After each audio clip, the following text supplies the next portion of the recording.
ಯಾವ ರೀತಿ ಸಂಘನ ಉಳಿಸ್ಬೇಕು ಅಂತೇಳಿ ಇಲ್ಲಿರ್ತಕ್ಕಂಥ ಎಲ್ಲ ಕೃಷ್ಣಣ್ಣವ್ರ ಸಮೇತವಾಗಿ ದಾನೇಗೌಡರು, ಜಯರಾಮ್ ಅವರು, ನಮ್ಮ ಹನುಮಯ್ಯನವರು, ಸತೀಶ್ ಅವರು, ಅಶ್ವತ್ಥಣ್ಣವರು, ನಮ್ಮ ಶ್ರೀಧರ್ ಅವರು, ವೇದಿಕೆ ಮೇಲೆ ಇರ್ತಕ್ಕಂಥ ಎಲ್ಲರೂ ಕೂಡ ಭಾಗವಹಿಸ್ತಾರೆ. ಈಗಾಗಲೇ ಇದನ್ನು ರಾಜಕೀಯದಲ್ಲಿ ತಗೊಂಬಂದು ಸನ್ಮಾನ್ಯ ಈ ಭಾಗದ ಶಾಸಕರು ರಾಜಕೀಯನ ತಗೊಂಬಂದು ಬೆರೆಸಿ ನಾವೇನು ಒಕ್ಕಲಿಗರ ಸಂಘದಿಂದ ಒಂದು ಕಾರ್ಯಕ್ರಮ ಮಾಡಬೇಕು, ಒಂದು ಜನಾಂಗಕ್ಕೆ ಒಂದು ಸಂದೇಶವನ್ನು ಕೊಡಬೇಕು, ಈ ಒಂದು ಯಲಂಕದಲ್ಲಿ ನಮಗೆ ಜಾಗ ಬೇಕು ಅಂತೇಳಿ ಏನು ಹೋರಾಟ ಮಾಡ್ತಾಯಿದ್ರು ಕೃಷ್ಣಣ್ಣವ್ರ ನೇತೃತ್ವದಲ್ಲಿ, ಅದ್ರ ಬಗ್ಗೆ ಹೆಚ್ಚಿನದಾಗಿ ಜನಗಳಿಗೆ ತಿಳಿಸ್ಬೇಕು. ನಮ್ಮ ಒಕ್ಕಲಿಗರ ಸಂಘ ಇದೆ ಇಲ್ಲಿ ಯಲಂಕದಲ್ಲಿ ಅಂತೇಳಿ ಪ್ರಾರಂಭ ಮಾಡೋಕ್ಕೆ ಹೊರಟು. ತಮಗೆ ಗೊತ್ತಿದೆ 15-20 ದಿವಸದಿಂದ ಯಾವ ರೀತಿ ಈ ಕಾರ್ಯಕ್ರಮ ನಡೀತಾ ಇತ್ತು, 27ನೇ ತಾರೀಕು ಕಾರ್ಯಕ್ರಮ ಹೇಗೆ ನಡೀತು ಅಂತ. ಈ ಭಾಗದ ಶಾಸಕರು 2 ಕಾರ್ಯಕ್ರಮ ಮಾಡ್ತಾವ್ರೆ ಅಂತೇಳಿ ಪ್ರಚಾರ ಕೊಟ್ಟಿದ್ದು ಅವರೇನೆ, ನಾವಲ್ಲ. ಯಾರು ಕೊಟ್ಟಿದ್ದು ಪ್ರಚಾರನ? ಇಲ್ಲಿವರೆಗೂ ಸುಮ್ಮನೆ ಇದ್ರು ಒಕ್ಕಲಿಗರು. ಈಗ ಹೊರಟಿದ್ದಾರೆ ಒಕ್ಕಲಿಗರ ಸಂಘದಿಂದ. 18 ವರ್ಷದಿಂದ ನಾನು ಈ ಕಾರ್ಯಕ್ರಮ ಮಾಡ್ಕೊಂಡು ಬಂದಿದ್ದೆ. ಈಗೆಲ್ಲೋ ಈ 94 ವಯಸ್ಸಿನಲ್ಲಿ ಗಂಟಕಾನಹಳ್ಳಿ ಕೃಷ್ಣಪ್ಪನವ್ರ ನೇತೃತ್ವದಲ್ಲಿ ಈ ಕಾರ್ಯಕ್ರಮ ನಡೀತಾ ಇದೆ ಅಂತೇಳಿ ಅವ್ರಿಗೆ ಹೊಟ್ಟೆ ಉರಿ ಬಂದು 2 ಕಾರ್ಯಕ್ರಮ ಮಾಡ್ತಾವ್ರೆ ಅಂತ ಹೇಳಿದ್ರು. ಆಯಿತು, ನೀವು 2 ಕಾರ್ಯಕ್ರಮ ಮಾಡ್ತಾಯಿದ್ದೀರ ಅಂತ ಹೇಳ್ತಾ ಇದ್ದೀರಾ. 25 ವರ್ಷದಿಂದ ಇವರ ನೇತೃತ್ವದಲ್ಲೇ ಈ ಒಕ್ಕಲಿಗರ ಸಂಘ ತಾವು ನೋಡ್ತಾ ಇದ್ದೀರಾ ಬೋರ್ಡಿಗೆ. ಇಲ್ಲಿ ವಿಶ್ವನಾಥರು ಹೇಳ್ತಾರೆ, ನಾನೇ ಕಾರ್ಯಕ್ರಮ 18 ವರ್ಷದಿಂದ ಮಾಡ್ಕೊಂಬಂದಿದ್ದು. ಯಾವ ಒಕ್ಕಲಿಗರ ಸಂಘದಿಂದ ನೀನು ಕೆಂಪೇಗೌಡ ಜಯಂತ್ಯೋತ್ಸವಕ್ಕೆ ಆಹ್ವಾನ ಮಾಡಿದ್ದೀರಾ ನೀವು ಇಲ್ಲಿವರೆಗೂ? ಆಯ್ತು, ಇವ್ರ ವಯಸ್ಸು 94ನಲ್ಲಿ ಇಂಥ ವಯಸ್ಸಿನಲ್ಲೂ ಕೂಡ ಒಕ್ಕಲಿಗರ ಸಂಘ ಕಟ್ಟಬೇಕು ಅಂತೇಳಿ ಛಲ ಇಟ್ಟು ಹೋರಾಟ ಮಾಡ್ಕೊಂಡು ಬಂದಿದ್ದು. ಯಾವ ರೀತಿ ಜಾಗ ಇಲ್ಲಿ ಉಳಿಸಿದ್ದಾರೆ, ಈಗ ಯಾವ ರೀತಿ ಜಾಗನ ಹೋರಾಟ ಮಾಡ್ಕೊಂಬಂದು ಯಾವ್ಯಾವ ಮುಖ್ಯಮಂತ್ರಿಗಳಾಗಿದ್ದೆವು, ಯಾವ ಸಮಯದಲ್ಲಿ ಯಾರ್ಯಾರನ್ನ ಭೇಟಿ ಮಾಡಬೇಕು, ಯಾರ್ಯಾರನ್ನ ಮನೆ ಬಾಗಿಲಿಗೆ ತಿರುಗಬೇಕು ಅಂತೇಳಿ ಕಾಳಜಿ ವಹಿಸಿ ಇವತ್ತು ಒಂದು ಸ್ಥಳವನ್ನು ನಿಗದಿ ಮಾಡಿದ್ದಾರೆ.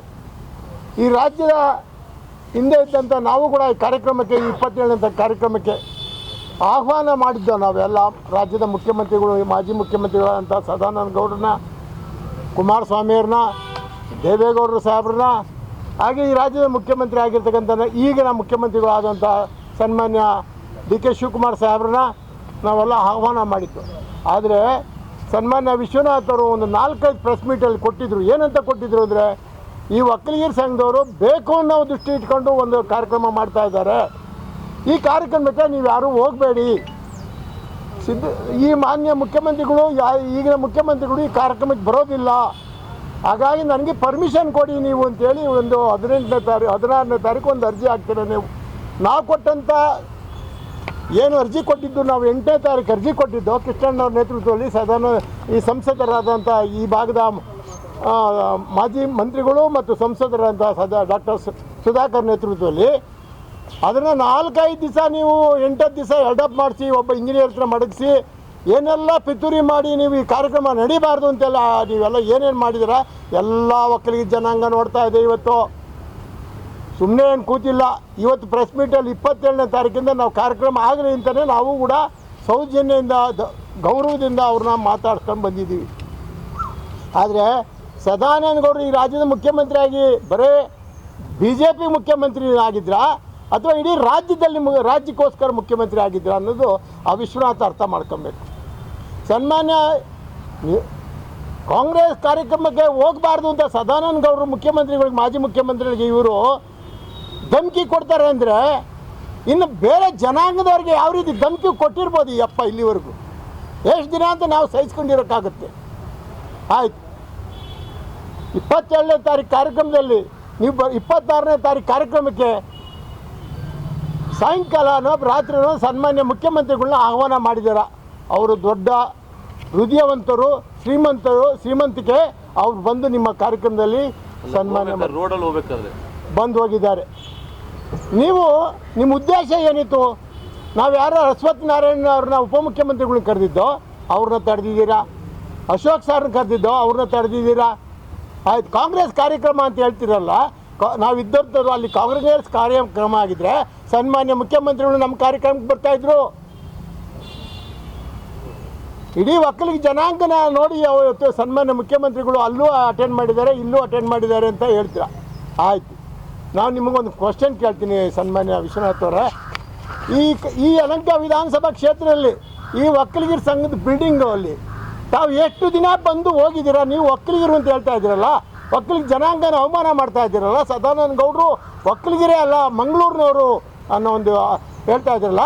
ಹಾಗಾದರೆ ಮಂಗಳೂರಿನಲ್ಲಿ ಹುಟ್ಟಿ ಈ ರಾಜ್ಯದಲ್ಲಿ ಮಂತ್ರಿಯಾಗಿ ಕೇಂದ್ರದಲ್ಲಿ ಮಂತ್ರಿ ಆಗಿರ್ತಕ್ಕಂಥ ಶ್ರೀಮತಿ ಶೋಭಾ ಕರಂದ್ಲಾಜೆಯವ್ರನ್ನ ಏನಂತ ಕರಿತೀರ? ಹಾಗಾದ್ರೆ ನೀವು ಯಾವ ಒಕ್ಕಲಿಗರು ಅಂತ ಕರೆಯಲ್ವಾ ನೀವು ಅವ್ರನ್ನ? ಆ ಒಕ್ಕಲಿಗರ ಕೋಟಾದಲ್ಲಿ ಅಲ್ವಾ ಅವ್ರು ಮಂತ್ರಿ ಆಗಿರೋದು? ಈ ರಾಜ್ಯದಲ್ಲಿ ಮಂತ್ರಿ ಆಗಿದ್ರು, ಕೇಂದ್ರದಲ್ಲಿ ಮಂತ್ರಿ ಆಗಿರ್ತಕ್ಕಂಥವ್ರು ಅವರು ಒಕ್ಕಲಿಗರು ಅಲ್ವಾ? ನೀವು ಮಾತ್ರ ಸಾಚನ ನೋಡಿ. ನೀವೇ ಮೆಂಬರ್ ಆಗಿದ್ದೀರಾ ವಿಶ್ವನಾಥ್ ಅವರೇ? ನಿಮ್ಮ ಸಂಘದಲ್ಲಿ ನೀವು ಮೆಂಬರ್ ಆಗಿದ್ದೀರಾ. ಇದರಲ್ಲಿ ಏನಿದೆ? ಕರ್ನಾಟಕ ರೆಡ್ಡಿ ಜನಸಂಘ ಹಾಂ, ಇದರಲ್ಲಿ ನೀವೇ ಅಲ್ವಾ ಮೆಂಬರು? ಆಯ್ತು. ಈ ಒಕ್ಕಲಿಗರ ಸಂಘದಲ್ಲಿ ಯಲಹಂಕದಲ್ಲಿ ಯಾವತ್ತು ಬಂದು ನಿಮ್ಮ ಕುಟುಂಬದವ್ರು ಎಲ್ಲರೂ ಅರ್ಜಿ ಹಾಕಿದ್ದೀರಾ? ನಾವು ಮೆಂಬರು ಒಕ್ಕಲಿಗರು ಅಂತ ಏನೋ ಅರ್ಜಿ ಹಾಕಿದ್ದೀರಾ ಹೇಳಿ? ಒಕ್ಕಲಿಗರ ಜನಾಂಗನ ಹೆಚ್ಚು ಕಮ್ಮಿ 2 ಲಕ್ಷ ಚಿಲ್ಲರೆ ಇರ್ತಕ್ಕಂಥ ಒಕ್ಕಲಿಗರ ಜನಾಂಗನ ಬಳಸ್ಕೊಂಡು ನೀವು 4 ಬಾರಿ ಶಾಸಕರಾಗಿದ್ದೀರಲ್ಲ. ಆಯ್ತು, ನಿಮ್ಮ ಹಣೆ ಬರ ಚೆನ್ನಾಗಿದ್ದು ಶಾಸಕರಾಗಿದ್ದೀರಾ. ರಾಜಕೀಯ ಮಾತಾಡೋದು ಬೇಡ ಅಂತಿದ್ದು ನಾನು ಇವತ್ತು ರಾಜಕೀಯನೂ ಕೂಡ ಮಾತಾಡ್ತೀನಿ. 2008 ಚುನಾವಣೆಯಲ್ಲಿ ನಾನು ಕೂಡ ಇವ್ರ ಮೇಲೆ ಸ್ಪರ್ಧೆ ಆಗಿದ್ದೆ. ಸನ್ಮಾನ್ಯ ಈ ಕೃಷ್ಣಪ್ಪರು ಕೂಡ ಜನತಾದಳದಿಂದ ಸ್ಪರ್ಧೆ ಮಾಡಿದರು. ಅದೃಷ್ಟವಶ ಅವತ್ತು ಕುಮಾರಸ್ವಾಮಿರು ಅಧಿಕಾರ ಬಿಟ್ಕೊಡ್ಲಿಲ್ಲ ಅಂತೇಳಿ ಯಡಿಯೂರಪ್ಪನ ಮೇಲೆ ವಿಶ್ವಾಸ ಇಟ್ಟು ಓಟ್ ಹಾಕಿದ್ರಿಂದ ನೀನು ಶಾಸಕನಾದೇ ಹೊರತು ನಿನ್ನ ವೈಯಕ್ತಿಕವಾಗಲ್ಲ. ಸನ್ಮಾನ್ಯ ಯಡಿಯೂರಪ್ಪನ ಮಖ ನೋಡಿ ಅವತ್ತು ಜನ ನಿನ್ಗೆ ಓಟ್ ಹಾಕಿದ್ರು. ಆಯ್ತು, ನಮ್ಮ ಕುಲಬಾಂಧವರು ಒಕ್ಕಲಿಗರು ಎಲ್ಲ ಒಂದೇ ಆಗಿದ್ರು. ಅವತ್ತು ನೀನು ಕೂಡ ಸೋಲ್ತಾ ಇದ್ದೆ.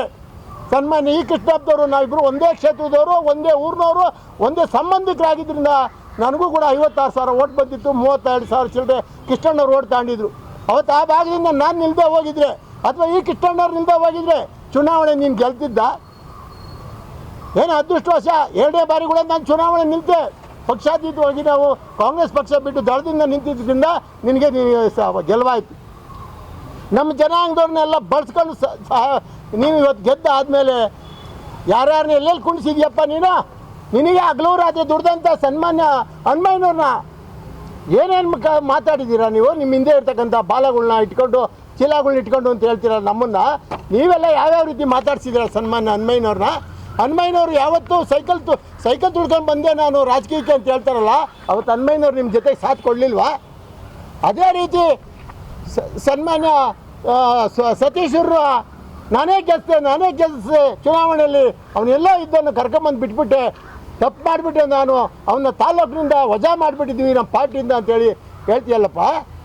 ಅವತ್ತು ನಿನಗೆ 2 ಸಾರಿ ಸಹಾಯ ಮಾಡಿದಾಗ ಸತೀಶ್ ಬೇಕಾಗಿತ್ತ? ಅದೇ ರೀತಿ ನಮ್ಮ ದಾಸಂಪುರ ಭಾಗದಿಂದ ನೀನು ಮೊದಲನೇ ಸಾರಿ ಚುನಾವಣೆ ನಿಂತಾಗ ಕಾಂಗ್ರೆಸ್ನ ಹಿರಿಯ ಮುಖಂಡರಾದಂಥ ಸೀನಪ್ಪನವ್ರ ಮನೆಗೆ ಹೋಗಿ ಕೂತ್ಕೊಂಡು ನೀನು ಓಟ್ ಕೊಡಿಸಿ ನನಗೆ ಅಂತ ಕೇಳ್ಕೊಂಡು ನೀನು ಅಲ್ಲಿಂದ ಆ ಭಾಗದಿಂದ ಮುಖಂಡರ ಅಂತ ಒಕ್ಕಲಿಗ ಜನಾಂಗನ ಸಪೋರ್ಟ್ ತಗೊಂಡಲ್ಲ. ಇವತ್ತು ಏನು ಮಾಡಿದ್ಯಪ್ಪ ನೀನು ಅವ್ರನ್ನ ಹೇಳಿ ವಿಶ್ವನಾಥ್ ಅವರೇ? ಆಯ್ತು, ಸೌಜನ್ಯಕ್ಕಾದರೂ ಹೋಗಿ ನೀವು ಅವ್ರನ್ನ ಆರೋಗ್ಯ ಆದರೂ ವಿಚಾರಿಸಿದಿರೇನ್ರಿ? ಆಯ್ತು, ಆ ಭಾಗದ ಮುಖಂಡರು ನನಗಿನ್ನ ಮುಂಚಾಗಿ ಗೋವಿಂದಪ್ಪನವರು ಗ್ರಾಮಾಂತರ ಪ್ರದೇಶದ ಜನತಾ ಪಾರ್ಟಿಯ ಪ್ರೆಸಿಡೆಂಟ್ ಆಗಿದ್ದರು. ಯಾವತ್ತು ನೀನಿನ್ನ ರಾಜಕೀಯಕ್ಕೆ ಬಂದಿರಲಿಲ್ಲ, ಅವತ್ತು ನಾನು ಕೂಡ ಬಂದಿರಲಿಲ್ಲ. ನನಗಿನ್ನ ಮುಂಚಾಗಿ ಗೋವಿಂದಪ್ಪನವರು ಪಾರ್ಟಿ ಪ್ರೆಸಿಡೆಂಟ್ ಆಗಿದ್ದರು. ಅವ್ರನ್ನ ಯಾವ ರೀತಿ ನಡೆಸ್ಕೊಂಡಿದ್ದೀರಾ ಅನ್ನೋದು ತಮಗೆಲ್ಲ ಗೊತ್ತೇ ಇದೆ. ನಾವು ಕೂಡ ಸುಮ್ಮನೆ ಇರೋಣ ಬೇಡ. ಏನು ಅಭಿವೃದ್ಧಿ ನೀನು ಒಬ್ಬನೇ ಅಧಿಕಾರ ಕೃಷ್ಣಪ್ಪನವ್ರು ನಿಂತಿದ್ರೆ ಈ ಕೃಷ್ಣಪ್ಪನವ್ರು ನಿಂತಿದ್ರೆ ಗೆದ್ದರೆ ನಾವು ಕೂಡ ಅನುದಾನ ತಮ್ಮನ್ನು ಕೆಲಸ ಮಾಡಿಸ್ತಾ ಇರಲಿಲ್ವಾ? ಒಂದು ವೇಳೆ ಅದೃಷ್ಟ ನಂದು ಚೆನ್ನಾಗಿದ್ರೆ ನಾನು ಕೂಡ ಗೆದ್ದಿದ್ರೆ ಅಧಿಕಾರದಲ್ಲಿದ್ದಾಗ ನಾನು ಕೆಲಸ ಮಾಡಿಸ್ತಾ ಇರಲಿಲ್ವಾ?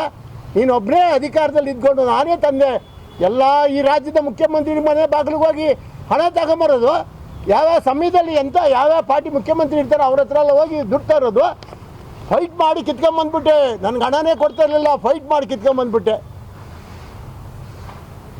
ಆಯ್ತು, ರಾಮಲಿಂಗರೆಡ್ಡಿ ಸಾಹೇಬ್ರನ್ನ ನೀವು ವೀರಪ್ಪ ಮೊಯ್ಲಿಯ ಜೊತೆ ಇದು ಮಾಡಿ ರಾಮಲಿಂಗರೆಡ್ಡಿ ಸಾಹೇಬರು 800-400 ಕೋಟಿ ರೂಪಾಯಿ ಹಣ ಬಿಡುಗಡೆ ಮಾಡಿದ್ರಲ್ಲ, ಅದು ಕಾಂಗ್ರೆಸ್ ಸರ್ಕಾರದಲ್ವಾ? ಸಿದ್ದರಾಮಯ್ಯನವರು ರಾಜ್ಯದ ಮುಖ್ಯಮಂತ್ರಿಯಾಗಿ ಹಣ ಬಿಡುಗಡೆ ಮಾಡಿದ್ರಲ್ಲ, ಅವ್ರು ಕಾಂಗ್ರೆಸ್ನವ್ರಲ್ವಾ?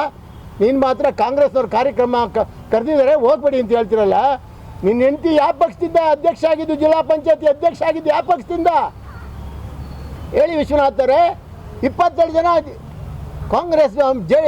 ಕಾಂಗ್ರೆಸ್ನ ಮೆಂಬರ್ನ ನೀವೆಲ್ಲ ಮತನ ಇಸ್ಕೊಂಡು ಅಧ್ಯಕ್ಷ ಆಗಿ ಇವತ್ತು ಕಾಂಗ್ರೆಸ್ನವರು ಅಂತ ಬೆಳ್ಳಿ ತೋರಿಸಿ ನಿನ್ನಲ್ಲೇ ತೋರಿಸ್ತಾ ಇದೆಯಾ. ಇವ್ರು ಕಾಂಗ್ರೆಸ್ನವರು, ಇವ್ರು ದಾಳದವರು, ಇವರು ಒಕ್ಕಲಿಗರು ಅಂತ ನಿನ್ನ ಬಾಯಿನಲ್ಲೇ ಬರ್ತಾ ಇರೋದು. ನಾವು ಯಾವತ್ತು ನಿನ್ನ ರೆಡ್ಡಿ ಅಂತ ಕರೆದಿರಲಿಲ್ಲ, ಇವತ್ತು ಕರೀಲೇಬೇಕಾಗುತ್ತೆ. ಯಾಕೆಂದರೆ ನೀನು ಇಲ್ಲೇ ಮೆಂಬರ್ ಆಗಿದೆಯಾ, ನಮ್ಮ ಒಕ್ಕಲಿಗರ ಸಂಘದಲ್ಲಿ ನೀನು ಮೆಂಬರ್ ಅಲ್ಲ. ಆಯ್ತು, ಚುನಾವಣೆ ಬರ್ತದೆ, ಹೋಗ್ತದೆ. ನೀನೇ ಒಬ್ಬರೇ ರಾಜಕೀಯ ಮಾಡೋದಲ್ಲ, ನಾವು ಕೂಡ ರಾಜಕೀಯ ಮಾಡಿ ತೋರಿಸ್ಬೇಕಾಗುತ್ತೆ. ಆದರೆ ನೀವು ಇವತ್ತು ಸನ್ಮಾನ್ಯ ಮಾಜಿ ಮುಖ್ಯಮಂತ್ರಿಗಳಾದ ಸದಾನಂದ ಗೌಡರಿಗೆ ಮಾಡಿರ್ತಕ್ಕಂಥ ಅವಮಾನ ನಾವು ಯಾರೂ ಸಹಿಸ್ಕೊಳಕ್ಕಾಗೋದಿಲ್ಲ. ಈ ಭಾಗದಲ್ಲಿ ಎಷ್ಟು ಜನಾಂಗ, ನೀವು ನಿಮ್ಮ ರೆಡ್ಡಿ ಜನಾಂಗ ಎಷ್ಟಿದ್ದಾರೆ, ನಮ್ಮ ಒಕ್ಕಲಿಗರ ಜನಾಂಗ ಎಷ್ಟಿದೆ ಅನ್ನೋದನ್ನ ನೀನೇ ಇವತ್ತೇನೋ ಹೇಳಿದ್ಯಲ್ಲಪ್ಪ. ಸನ್ಮಾನ್ಯ ವಿಶ್ವನಾಥರೇ, ತಹಸೀಲ್ದಾರ್ ಸರ್ಟಿಫಿಕೇಟ್ ಕೊಟ್ಟಂಗೆ ಅವರು ಗೌಡ್ರಲ್ಲ ಅಂತ ಹೇಳ್ತೀಯಲ್ಲಪ್ಪ. ಈ ಭಾಗದ ಯಲಹಂಕ ಭಾಗದಲ್ಲಿ ಎಷ್ಟು ಒಕ್ಕಲಿಗರ ಜನಾಂಗ ಇದೆ ಅಂತ ನೀನೇ ನನಗೆ ನಾಳೆ ವಿವರಣೆ ಕೊಡು ಈ ಪ್ರೆಸ್ ಮೀಟಿಂಗ್ ಮುಂದೆಗಡೆ. ನೀವು ಎಷ್ಟು ಜನಾಂಗ ಇದ್ದೀರಾ, ನಾವು ಎಷ್ಟು ಜನಾಂಗ ಇದ್ದೀವಿ, ಯಾವ್ಯಾವ ರೀತಿ ಯಾರ್ಯಾರಿಗೆ ಯಾವ್ಯಾವ ಸಮಯದಲ್ಲಿ ಏನೇನು ಮಾಡಿದ್ದೀರಾ. ಆಯಿತು, ಹೇಳ್ತಾರೆ ನಾನು ಎಲ್ಲ 18 ವರ್ಷದಿಂದಲೂ ಎಲ್ಲ ಜನಾಂಗಕ್ಕೂ ಕಾರ್ಯಕ್ರಮ ಮಾಡಿಕೊಟ್ಟೆ ಅಂತ. ಯಾವ್ಯಾವ ಕಾರ್ಯಕ್ರಮದಲ್ಲಿ ಯಾವ್ಯಾವ ಜನಾಂಗನ ಕರೆದಿದ್ದೀರಾ ನೀವು? ಅಧಿಕಾರಿಗಳನ್ನ ಇಟ್ಕೊಂಡು ನಿನ್ನ ತಾಲೂಕು ಆಫೀಸಲ್ಲಿ ನಿನ್ನ ಮೆರೆದಿದ್ದು ಬಿಟ್ಟರೆ ಬೇರೆ ಜನಾಂಗಕ್ಕೆ ಏನೋ ಪ್ರಚಾರ ಮಾಡಿದ್ದೀರಾ? ನಿಮ್ಮ ಸ್ವಂತ ಕಾರ್ಯಕ್ರಮನೇನೋ ನೀವೇ ಒಬ್ಬರೇ ಇಲ್ಲಿ ಆಡಳಿತ ಮಾಡಿರೋರು ನನಗೆ ಹಿಂದೆ ಇದ್ದವ್ರು ಯಾರು ಮಾಡೇ ಇಲ್ವ ಆಡಳಿತನ? ಪ್ರಸನ್ನ ಕುಮಾರ್ ಸುಮ್ಮನೆ ಉಣ್ಕೊಂಡು ತಿನ್ಕೊಂಡು ಕಳ್ಕೊಂಡು ಹೋದ್ರ. ಬಸವಲಿಂಗನವರು ಈ ಭಾಗದ ಮುಖಂಡರಾಗಿದ್ರಲ್ಲ, ಅವರು ಕೂಡ ಬರೀ ಉಣ್ಕೊಂಡು ತಿನ್ಕೊಂಡು ಕಳ್ಕೊಂಡು ಹೋದ್ರ. ಏನು ಇಡೀ ಯಲಹಂಕದಲ್ಲಿ ಟೌನಲ್ಲಿ 56 ಪಾರ್ಕ್ ಇದೆ ಅಂತ ಹೇಳ್ತಿರಲ್ಲ, ಆ ಎಲ್ಲ ಪಾರ್ಕು ನೀನು ಬಂದಮೇಲೆ ಆಗಿದ್ದು, ಹಿಂದೆ ಯಾರು ಮಾಡೇ ಇರಲಿಲ್ವಾ? ಯಾತಕ್ರಿ ನೀವು ಈ ಥರ ಮಾತಾಡ್ತೀರಾ? ರಾಜಕೀಯ ಮಾಡಬಾರ್ದು, ಮಾತಾಡಬಾರ್ದು ಅಂತ ನಾವು ಕೂಡ ಭಾಳ ತಾಳ್ಮೆಯಿಂದ ಇದ್ದು, ನಮಗೂ ರೋಷ ಗೇಷ ಇರೋದಿಲ್ವಾ? ಹೇಳ್ತೀರಲ್ಲ ನೀವು. ಇವತ್ತು ಎಲ್ಲ ಮುನೇಗೌಡನ ಸೋಲಿಸ್ದೆ, ಚಂದ್ರಪ್ಪನ 2 ಸಾರಿ ಸೋಲಿಸ್ದೆ, ಈ ಕೃಷ್ಣಪ್ಪನ ಮುಗಿಸ್ದೆ, ಕಡಬೇರೆ ಸೇನನ್ನು ಮುಗಿಸ್ದೆ, ಇನ್ಯಾ ಲೆಕ್ಕ ಇವನು ಜುಜ್ಬಿ ಅಂತ ಈ ಸತೀಶನ್ಗೆ ಹೇಳ್ತಿರಲ್ಲ ನೀವು ಮೀಡಿಯಾ ಮುಂದೆಗಡೆ. ಏನು ಮಾಡಿಬಿಡ್ತೀರಾ ನೀವು? ಎಲ್ಲರೂ ದೌರ್ಜನ್ಯ ಮಾಡಿ ನೀವು ಮುಗಿಸಕೊಟ್ಟಿದ್ದೀರಾ. ಎಷ್ಟು ದಿನ ಅಂತ ತಾಳ್ಮೆ ತಗೊಳ್ಳೋಣ? ನಾವು ತಾಳ್ಮೆ ಎಲ್ಲ ಮೀರಿ ನಿಂತಿದ್ದೀವಿ ಸ್ವಾಮಿ. ನೀನು ರಾಜಕೀಯ ಬಂದಾಗ ನಾವು ಕೂಡ ತೊಡ್ತೀವಿ, ರಾಜಕೀಯ ಮಾಡೋಣ. ಆದರೆ ಒಕ್ಕಲಿಗರ ಜನಾಂಗದ ಬಗ್ಗೆ ಮಾತಾಡಬೇಕಾದ್ರೆ ಎಚ್ಚರಿಕೆಯಿಂದ ಮಾತಾಡಿ ನೀನು. ಹಾಂ,